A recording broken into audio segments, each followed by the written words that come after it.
کیا کبھی آپ نے اپنے ضمیر کی آواز کو اتنا بھاری محسوس کیا کہ آنکھیں جھک گئیں اور دل ٹوٹ گیا؟ زبور نمبر 51 صرف الفاظ نہیں، یہ ایک ٹوٹے ہوئے دل کی دعا ہے۔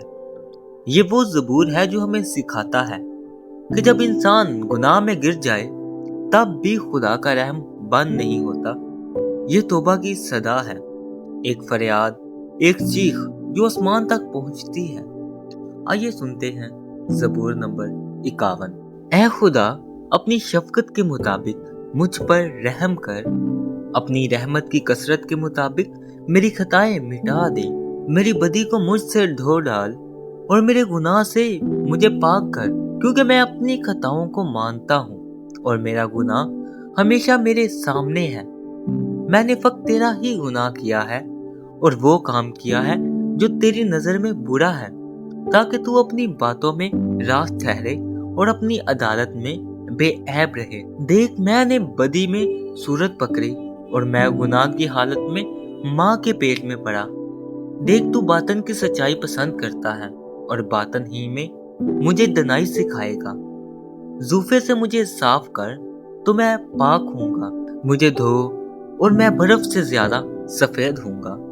مجھے خوشی اور خرمی کی خبر سنا، تاکہ وہ ہڈیاں جو تو نے توڑ ڈالی ہیں شادمان ہوں۔ میرے گناہوں کی طرف سے اپنا منہ پھیر لے اور میری سب بدکاری مٹا ڈال۔ اے خدا، میرے اندر پاک دل پیدا کر اور میرے باطن میں اثر و مستقیم روح ڈال۔